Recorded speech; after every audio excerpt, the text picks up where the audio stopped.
ground for raising future leaders and empowering young people with unequalled knowledge to compete at the global level confidently. However, the Nigerian education system still has some bugs that need to be tackled, and one of those bugs is the out-of-date curriculum used in schools to teach the supposed leaders of tomorrow who can't boldly apply what they have been taught or are disadvantaged when compared to other international students in other parts of the world. So on today's podcast, this brings us to what we're going to be discussing: tackling education bugs. And we're going to be looking at outdated curriculum in the school system.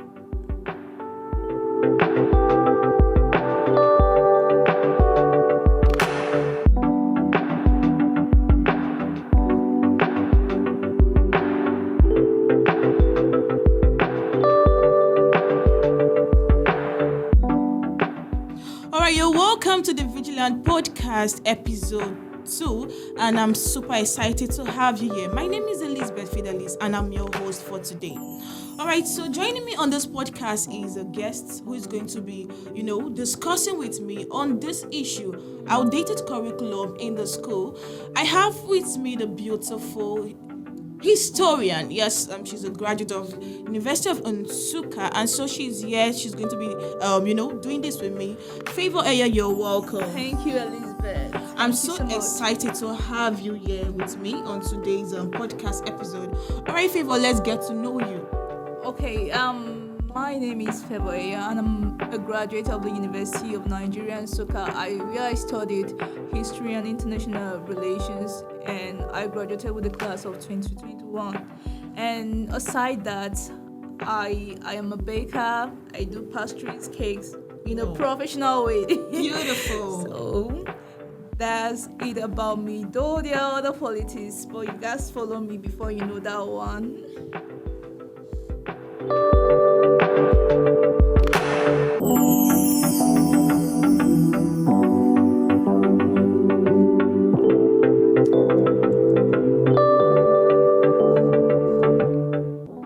And it is nice to have Favor here because this is going to actually be an interesting one. She's from a very prestigious university in Nigeria, and I'm sure she's going to be giving us a lot we are going to be penning down in the show. So let's kick off with this. Now, according to Are Afe Babalola, in his article titled Outdated Curriculum, he said a major deficiency of the Nigeria curriculum taught in schools is it is largely out of date. Now, while there have been various attempts at curriculum reform at all levels, he is saying none have been successful in improving the country's educational fortunes. Quoting him further, he says, while Nigeria requires graduates who are self-sufficient and can take the initiative to globally competitive crafts and inventions, we currently have a situation in which graduates from the country's primary, secondary and tertiary institutions graduates have no idea of how to apply what they have learned in school. Now, this is from Vanguard, and it is so interesting to read what he is saying about this. I mean, we have several people who come out from school, but yet they actually can apply what they have taught, which is why we are going to be digging deep today to actually tackle this education bug.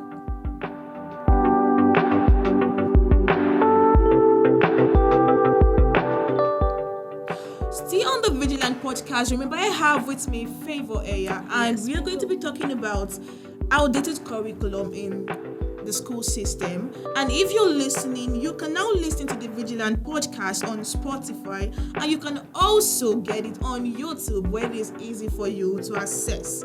And you can also send in your topic request if there is a topic you want us to talk about, and send your contribution on every issue that we deliberate right here on the Veegilant.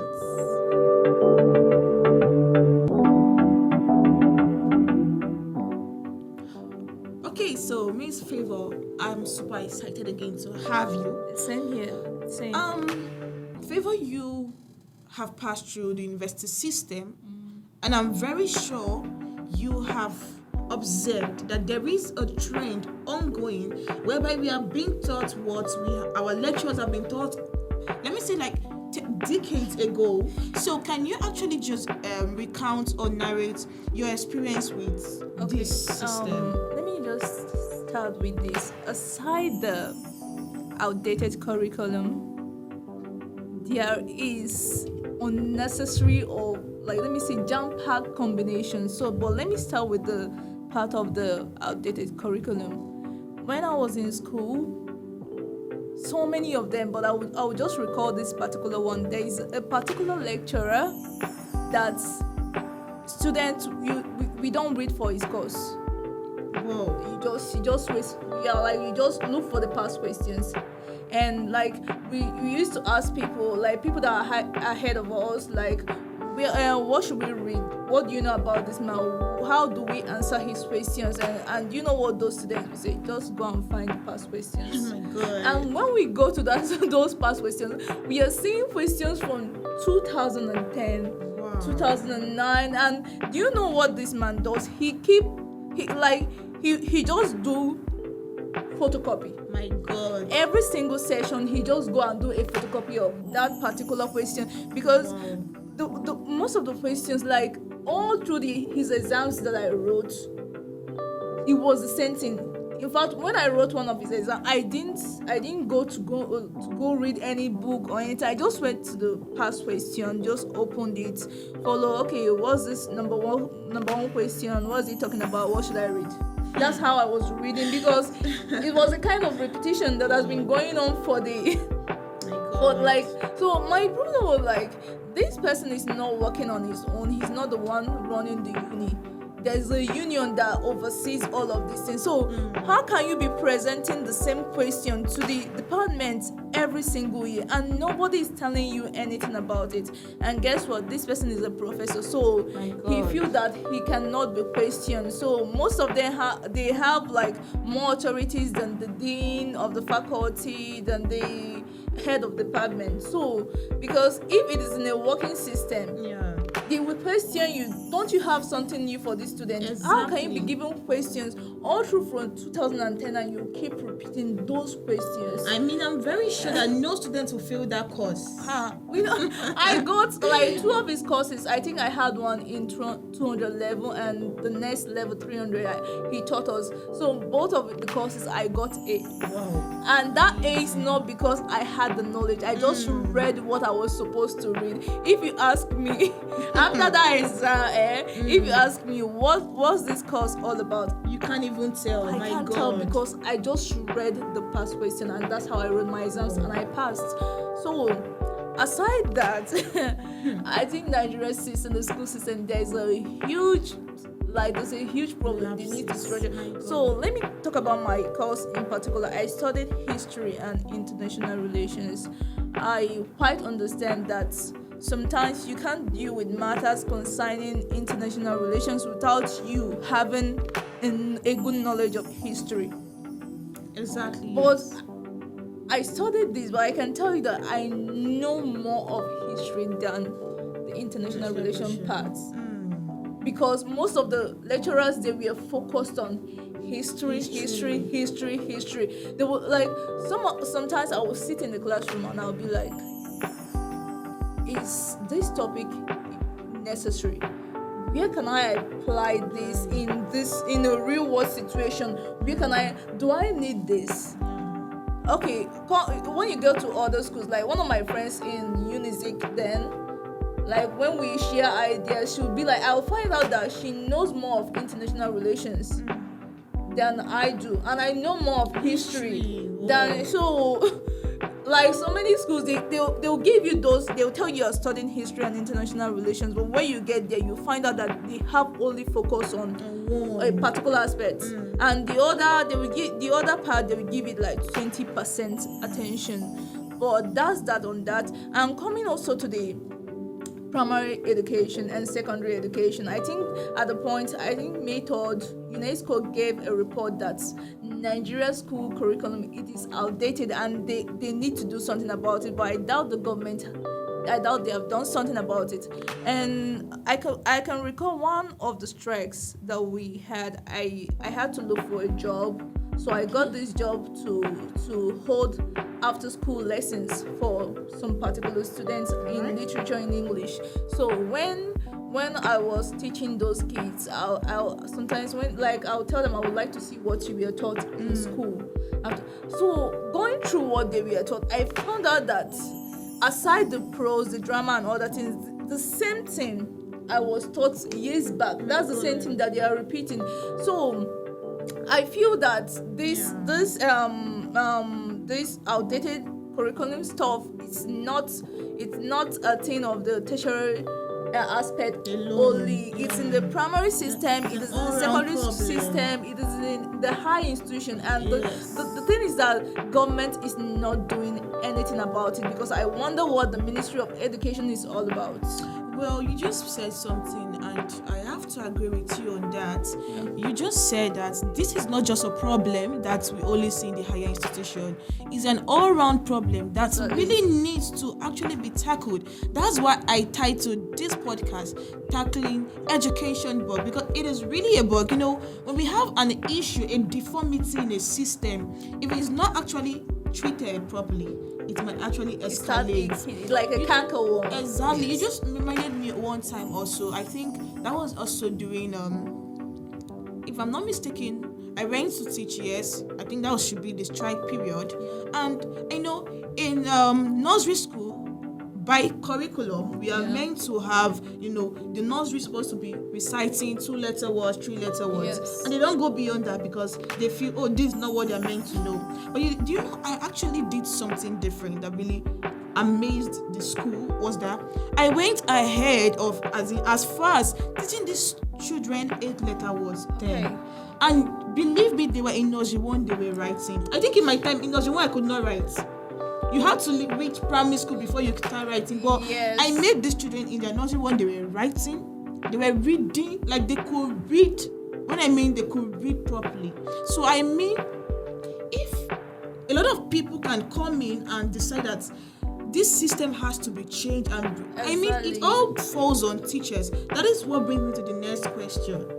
Now, you know, in a statement that Area Febolola made in his article, he said there have been attempts at reforming the curriculum. I know that before we used to use Macmillan, but we're not using it again. I know before we used to use is it Ayoku for the mass? What did they call it? I know they have done a lot of primer for school children, little children. Exactly. I know a lot have been changed because I see my junior one's textbook and I'm like, wow. I mean, I did not even use all this. Now, although they have been making reforms, there is still a but, which is bringing me to ask you this favor this question. What do you think have been the hindrances to, you know, modifying an innovative school curriculum, taking reference to the fact that several Nigerian students graduate 2-1 first class and who say they want to go outside to study? And believe me, in their personal statement, because I've written personal statement for people, so I understand how it works. And you have to tell the school, oh, if I come there, if I get a scholarship, if I get admitted, I hope to use my knowledge to, you know, come to Nigeria to do this. In my sector, I have to change. Now, when we have, believe me, if you check record, Nigerian students are always the highest that get admitted. Yes. Now, when we have graduates going outside there to do masters and they come back, what is still the problem that we are not having this reform? See, when the system is spoiled, when I mean the system, I mean the base, the foundation. When the foundation is spoiled, it's just like building on a spoiled foundation. No matter if it is a skyscraper, whatever, it's still going to get damaged because the problem is from the roots. So you going abroad to go and study or develop yourself does not change anything. So far, the system, which is the Ministry of Education, is not making any move. Whatever you are going out there to go and study, you come back and you just settle for whatever they will give you. So it's just like sometimes those people from outside, they will come with different innovations, they like high mindset, try to change things, but the system will succumb you to what they have for you. So I don't think, okay, let me take for example, what the system does is to do some unrealistic changes, because you find out that now if you want to teach if you want to go over like a primary school pupils assignment, you find out that they are teaching those students what is beyond their knowledge. You can't even do their assignment, and they think like they think that those things are for their betterment, but no, actually, because you have to do what is called a restructuring. When you restructure, you are giving those people what they still need, what is still meant for their age, but you are now giving them something that is more updated. You get me? So coming to the university level, imagine you are studying, you are doing so many studies without any field work. Imagine I studied international relations, but I've not been able. It all ended in the classroom. So like all of those things, there is study, classroom, and there's no field work, there's no skill, there's no practice. The same thing goes to all those people that are going outside. Whatever you do there, you still come back and join what the system is doing. So for me, I think the main issue is coming from the Ministry of Education. They are not doing anything, and they are neglecting a lot of things. The society is progressing, but education is stagnant. My God. We are moving, but education is not moving. Education has been left like back there. They are not doing anything about it. Like, do you know I've been shouting, my God, it's because, I mean, we are so missing out a lot. We can't even produce graduates who can compete at the international level. And believe me, when Nigerian students leave the shores of this place and go outside there, they do outstandingly well. And you wonder that what's happening? I mean, when they were here, Emeka was $1. How come he's not inventing things? He's the best graduating student. How did what happened is because people that graduate with third class, like, because go out okay, there. let me tell you, in my own school, let me not talk about the school in general. My own department, they feel that what excess workload means that you are studying. They will give you in a particular course, you are doing 6 what's it called, assessments. You are doing they feel like the workload is what makes you a student, that if you cannot cover up, you cannot read 6 books within a period of 3 days and do the assignment and do a book review over it and study this and go and watch this video in just one course. And imagine, there's a classmate of mine. He left after the first year and now went to the UK to go and study international relations. So when we do call him, he will tell us that I'm just doing 3 courses for this semester. I'm doing 4 for this semester. And we'll be like, what the hell do you mean by you are doing? Whereas we in one semester we are doing 10 courses. And we have to do first semester and second semester. So maybe sometimes we do first semester 10 courses, second semester 9 courses. And you find out that you're just doing some bulky things without, at the end of everything, if they ask you, what exactly you find out that you understood only 2. That's why one of my lecturers told us that you will not know where you are. You cannot say that I actually studied this in Nigeria until you do your master's program. imagine. So imagine someone is studying the same course with you overseas and they are doing 4 courses per semester, and you in Nigeria, you are doing 10. You cannot compare your knowledge to that person's knowledge, because the person that is studying 4 has the time, and you can put your mind in that 4 and I'm doing 10 and my mind is scattered all over those 10 courses, and I'm doing assessment, doing presentation, doing different things for all of the 10 courses. So you cannot compare what they stand to gain to what we stand to gain. We are just stressing our brains here in Nigeria, saying that we are studying. All right, so this podcast is actually getting more interesting. We'll be right back. Don't go anywhere. Keep listening to this podcast.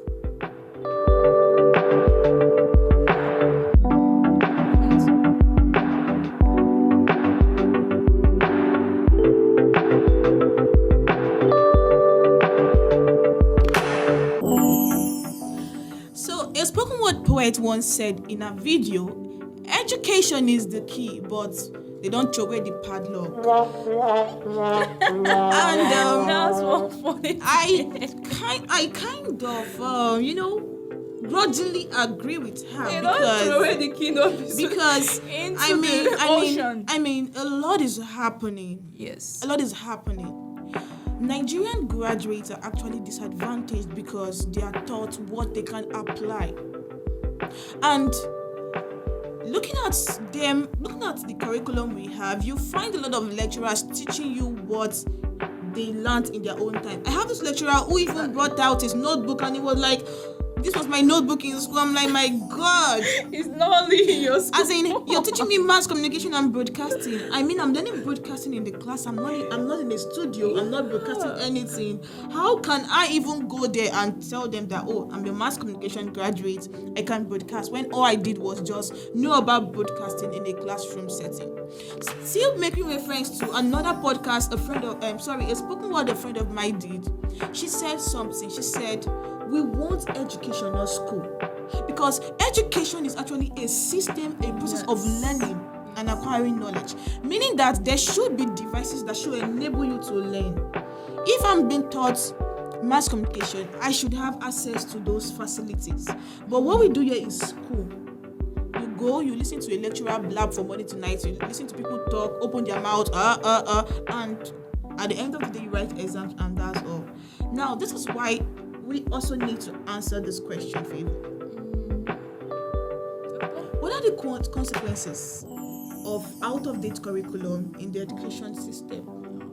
Yeah. What are the consequences? What do Nigerian graduates or students stand to lose if this is not corrected? Let me just start by saying that it kills whatever potential that Nigerian student embodies. Whatever potential, like those skills, you're studying engineering, you're doing, and it's not like you cannot perform those things. It's not like you cannot apply those skills if you are well taught, but it's because you were not given the opportunity. So the implication is that every year you keep on sending out millions of graduates without anything out there, and this will now lead to unemployment because companies they are not ready to take you. Most of them, they are not ready to take you and start all over again to tell you what you're supposed to know in a period of 4 years. Most of them they don't have that patience. So they want people that are already made, which is what they were expecting from graduates. Exactly. But when you now come out and they find out that they have to start from the scratch, no, they don't want you in their company, or you have to start from somewhere down there. So number one is that it keeps on killing the potentials that these graduates that they have. They become like undeveloped or underdeveloped, whichever one. And secondly is this increase in unemployment, because when you come out and you are not useful, you have to stay at home. You just have to stay at home. Then the ones that think that they are wise enough, they now venture into other things, whether legal or illegal. But is this supposed to be the case? I mean, in several countries, like making reference to the top world countries, people study a particular course and they make ends meet in that career. But you come down here to Nigeria, you see an engineering student working in the hospital. You're wondering, what are you doing here, my God? You want to engineer the hospital? Guess where all the students of microbiology are? Yeah. In the Nigerian banks. My God. If you want to find anyone that studied microbiology, biochemistry, go to Zenith Bank, go to UBA.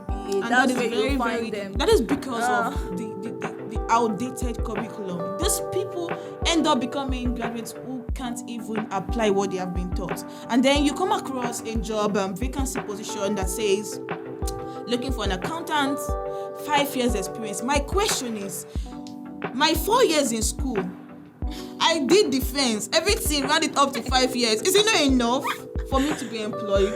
Do project on top. As in, isn't it enough? So you're still looking for 5 years experience. I mean, we need to correct this because this is a serious problem. Now, how can we actually tackle this education bug?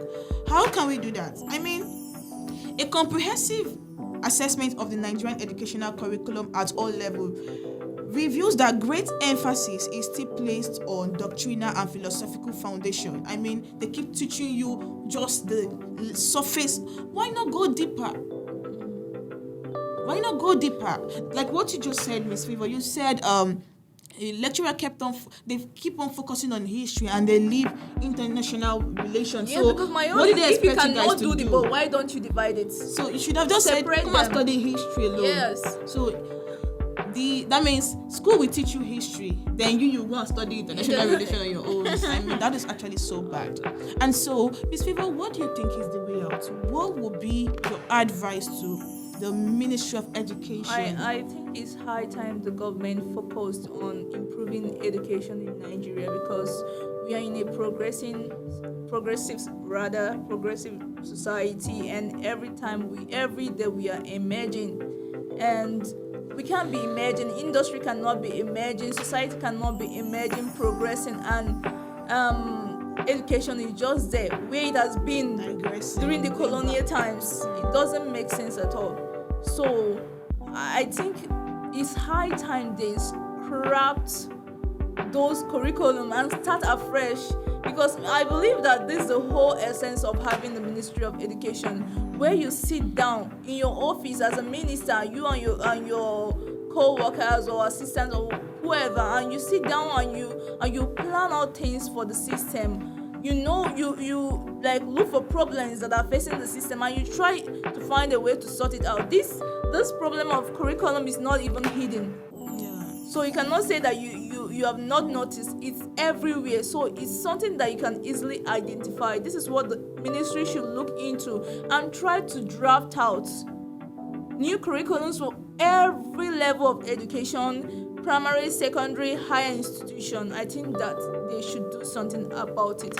Hire people that knows how to do this, to do research and then do your drafting. It's high time. We've been here for so long. Thank you so much. And Miss Favor, let me also call your attention to this. I've noticed it happens a lot. Now, let's assume that the Ministry of Education decides to step in, and let me also chip in this before I go back to what I was saying. I also advise that the Ministry of Education should embrace these young people who go out there and come back with new knowledge. They should give room for improvement. I believe there are so many researchers out there. They should give room for improvement. Let people bring in the things they have learned in each sector so that there can be improvement. Now, going back to my previous statement, now, if the Ministry of Education decides to step in and say, all right, we want to do this, we want to, update the curriculum so that Nigerian students can be able to stand at the international level and compete and be very confident because they know that they have the knowledge. What do they do to those schools at the primary level and secondary schools that are not being registered, and yet they open? You just see a school, you just see an uncompleted building. I've seen a lot of them, and I wonder how a parent will even say you want to take your child to that school. They just place that welcome to school. Now, what would that kind of school be teaching? Because these people are actually absconding from following the legal process. So because they want to make money in that community, they do uniform, they open school, they hire these teachers that some of them are just SS3, certified. And what would the government or the Ministry of Education do then? Let me just start. Let me tell a story first. This thing you said reminded me of one time during the strike as well, because we had so many strikes.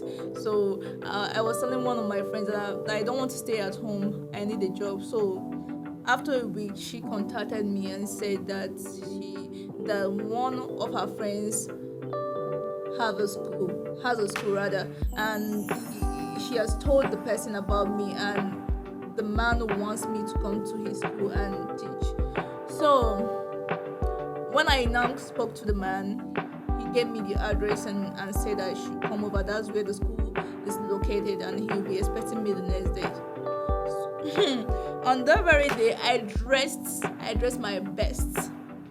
And when I got to the location, I was asking people, I'm looking for this particular place. This is the name of the school. So they were pointing to. They were pointing to one. Oh, I don't know how to describe the place.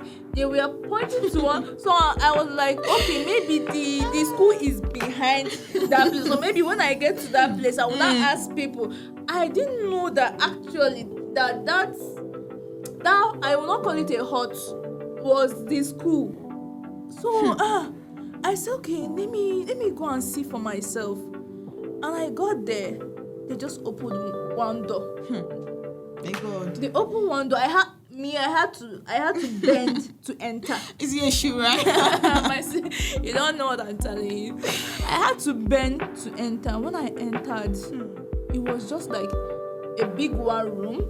Wow. Then they used board, like this plywood, I don't know what it's called, to divide different classrooms. So when I came, someone in primary 5 can look over and be seeing what is happening in primary 4, and the KG student can be seeing what's happening. So when I sat down, I was thinking about my life.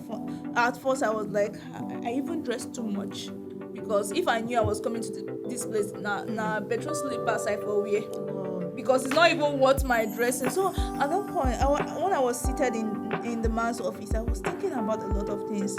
What would make a parent like bring their children to this kind of place?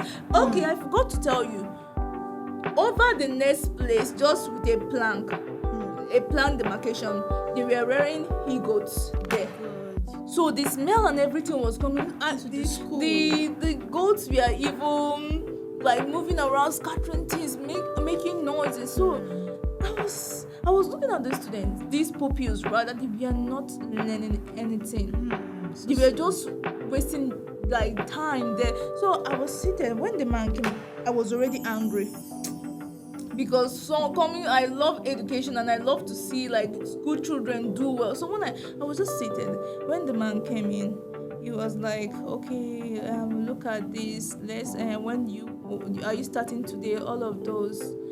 I told him that I came with the intention that I'm going to actually teach and impact on this, but I cannot say this is a conducive environment for these children.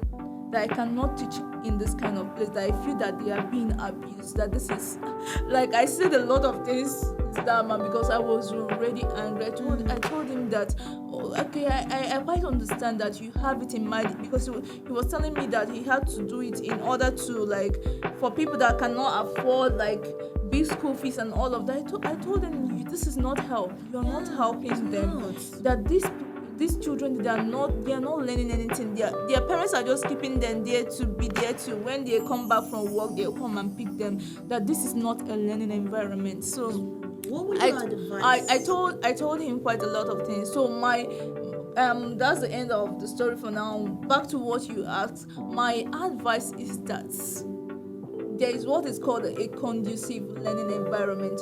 Those people, those schools, the Ministry of Education can send out like forces after them. If those that are required to be shut down, they should be shut down. Don't pity anybody. This is not a thing of pity, because you might pity them, and in the long term you will see the results and you regret everything that you did out of pity. So my own is that without mercy, without looking at face, without favoritism, they should go and pick them out, sort them out one after the other, and close them down. Those things, they are not schools, and they are giving more damage to the school. So my own advice is that they should be shut down.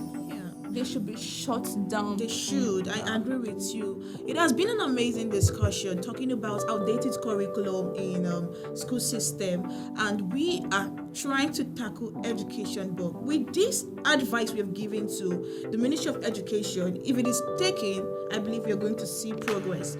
And also, like they say, if Muhammad, or how did they put it? If mountain does not come to Muhammad, Yes. Muhammad must go to the mountain. Yes. If you're a Nigerian student, please make sure that you take personal learning very serious.